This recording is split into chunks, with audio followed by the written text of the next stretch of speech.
ബി.ജെ.പിയുടെ സംസ്ഥാന സെക്രട്ടറി നമുക്കിപ്പോൾ തത്സമയം ചേരുകയാണ്.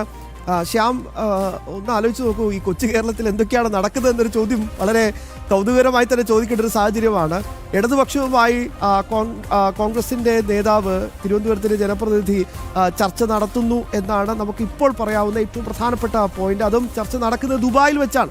ഒരു വിവാദമല്ല, മുഖ്യമന്ത്രിയുടെ വളരെ വിശ്വസ്തനായ ഒരു വ്യവസായിയുടെ ഇടനിലക്കാരനായി നിന്നുകൊണ്ടാണ് ഈ ചർച്ചയൊക്കെ മുന്നോട്ട് കൊണ്ടുപോകുന്നത്. എങ്ങനെ പ്രതികരിക്കുന്നു ബി.ജെ.പി, ശ്യാംരാജ്? അതിനകത്ത് ഈ ചോദിച്ച നിങ്ങളിപ്പോ പറഞ്ഞ നേരത്തെ രണ്ട് പാർട്ടായിട്ട് തന്നെ കാണണം. ഒന്ന്, അദ്ദേഹം കോൺഗ്രസ് വിടുന്നു എന്നുള്ളൊരു വാർത്ത കേൾക്കുന്നു എന്നുള്ളതാണ്. തീർച്ചയായിട്ടും കോൺഗ്രസ് പാർട്ടിയിൽ ആർക്കെങ്കിലും ഇനി പ്രവർത്തിക്കാൻ വേണ്ടിയിട്ട് പറ്റും, അല്ലെങ്കിൽ അങ്ങനെ ഒരു മാനസികാവസ്ഥ ഉണ്ടാവും എന്നെനിക്ക് തോന്നുന്നില്ല. കാരണം ഈ ദിനംപ്രതി എന്നോണം കോൺഗ്രസ് പാർട്ടി തകർന്ന് വീണുകൊണ്ടേ ഇരിക്കുകയാണ്. അവിടെ ഈ ഏറ്റവും അവസാനം നെഹ്റു കുടുംബത്തിനല്ലാതെ, അല്ലെങ്കിൽ അവർക്ക് വേണ്ടിയിട്ട് സ്തുതി പാടുന്നവർക്കല്ലാതെ മറ്റാർക്കെങ്കിലും ആ പാർട്ടിയിൽ പ്രവർത്തിക്കാൻ വേണ്ടി സാധിക്കും എന്ന് ഞാൻ കരുതുന്നില്ല. അതുകൊണ്ട് തീർച്ചയായിട്ടും ആ പാർട്ടിയിൽ നിന്ന് ഇനിയും ഒരു ഒഴുക്കുണ്ടാവുക തന്നെ ചെയ്യും ഇതേ പാർട്ടിയിലേക്ക്. ഇതിന്റെ രണ്ടാമത്തെ ഒരു കാര്യം, എങ്ങോട്ട് പോകുന്നു എന്നുള്ളത് വളരെ പ്രസക്തമാണ്. നിലവിലിപ്പോൾ വന്നിരിക്കുന്ന വാർത്തകൾ അനുസരിച്ചിട്ട് ഇടതുപക്ഷത്തിലേക്കാണ് അദ്ദേഹം പോകാൻ വേണ്ടി ഉദ്ദേശിക്കുന്നതിൽ എരുതിയിൽ നിന്ന് മറുചട്ടിയിലേക്ക് പോകുന്ന എന്ന് മാത്രമേ പറയാൻ വേണ്ടി സാധിക്കൂ. കാരണം കോൺഗ്രസിനേക്കാൾ മുമ്പ് ഈ രാജ്യത്ത് അവസാന ശ്വാസം വലിച്ച് മൃതപ്രായനായിട്ട് കിടക്കുന്ന ഒരു പ്രസ്ഥാനമാണ് കമ്മ്യൂണിസ്റ്റ് പാർട്ടി എന്ന് പറയുന്നത്.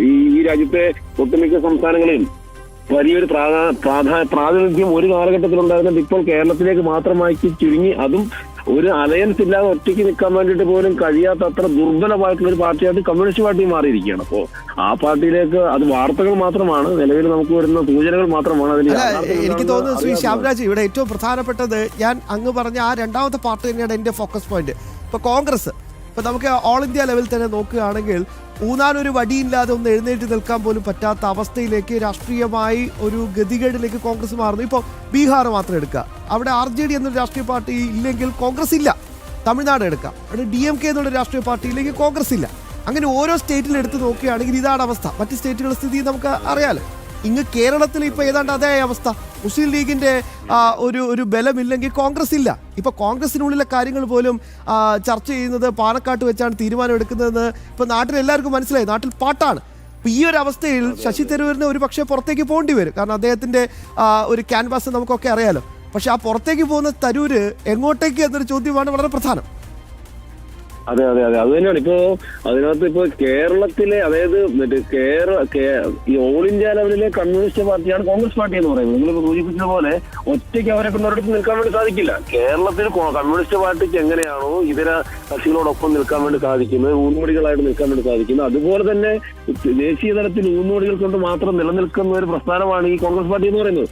അപ്പോ ഈ എരുതിയിൽ നിന്ന് വടതട്ടിയിലേക്ക് അദ്ദേഹത്തെ പോലെ വിദ്യാഭ്യാസമുള്ള ഒരാൾ, ഇന്റർനാഷണൽ ലെവലിലൊക്കെ ഇത്രയധികം പ്രവർത്തിച്ച് പരിചയമുള്ള ലോക രാഷ്ട്രീയത്തെ കുറിച്ചിട്ടൊക്കെ അവബോധമുള്ള ഒരു വ്യക്തി പോകുമോ എന്നുള്ളതാണ് എന്റെയും ഒരു സംശയം എന്ന് പറയുന്നത്. അതെന്തായാലും ഞാൻ സൂചിപ്പിച്ചതുപോലെ വലിയൊരു എരുതിയിൽ നിന്ന് വടചട്ടിയിലേക്ക് തന്നെയുള്ളൊരു പോക്കാകാൻ വേണ്ടിയിട്ട് സാധ്യതയുണ്ട്. കാരണം പക്ഷെ കോൺഗ്രസ് പാർട്ടിയിൽ ഒരു കാരണവശാലും ഇനി ഒരാൾക്ക് നിൽക്കാൻ വേണ്ടി ഒരു വ്യക്തിത്വമുള്ള അല്ലെങ്കിൽ സ്വന്തമായിട്ട് അഭിപ്രായമുള്ള ഒരു വ്യക്തിക്ക് കോൺഗ്രസ് പാർട്ടിയിൽ നിൽക്കാൻ വേണ്ടി സാധിക്കില്ല എന്നുള്ളത് യാഥാർത്ഥ്യമാണ്. ഇപ്പൊ ഈ പറഞ്ഞതുപോലെ പാണക്കാട്ട് നിന്ന് തീരുമാനങ്ങൾ എടുക്കുന്നു.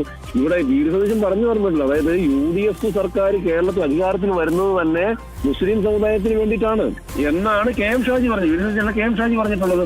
അപ്പൊ അങ്ങനെ ഒരു പ്രസ്ഥാനത്തിന്, ഒരു സമുദായത്തിന് വേണ്ടിയിട്ട് മാത്രമായിട്ട് കേരളത്തിലെ കോൺഗ്രസ് പാർട്ടി തിരിഞ്ഞുമ്പോൾ ആ പാർട്ടിയിൽ നിന്ന് പുറത്തേക്ക് ചാടലുകൾ, ശ്വാസം മുട്ടിയുള്ള പുറത്തേക്ക് ചാടലുകൾ സ്വാഭാവികം മാത്രമാണ്. പക്ഷെ മറുവശത്ത് അതിലും വലിയൊരു തമാശ എന്നാൽ എങ്ങോട്ടാണ് പോകുന്നത് എന്നുള്ളതാണ്.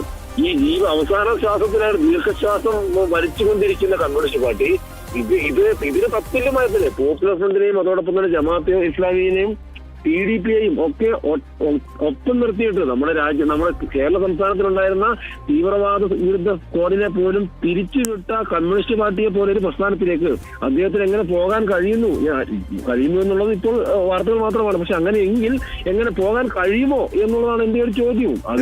തീർച്ചയായും ശ്യാംരാജ്, അത് തന്നെയാണ് അങ്ങ് ചോദിച്ചത് തന്നെയാണ് ഏറ്റവും പ്രധാനപ്പെട്ട ചോദ്യം. നമ്മളൊക്കെ ഒരു രാഷ്ട്രീയ വിദ്യാർത്ഥി എന്ന നിലക്ക് ചിന്തിക്കുമ്പോൾ തന്നെ നമ്മുടെയൊക്കെ മനസ്സിൽ തോന്നുന്ന വളരെ പ്രധാനപ്പെട്ട ചോദ്യങ്ങളാണ് ഇപ്പോൾ അങ്ങ് ഉയർത്തിക്കൊണ്ടുവന്നിരിക്കുന്നത്. വളരെ നന്ദി ശ്രീ ശ്യാംരാജാണ് നമുക്കിപ്പോൾ തത്സമയം ഈ വാർത്തയോട് പ്രതികരിച്ചത്.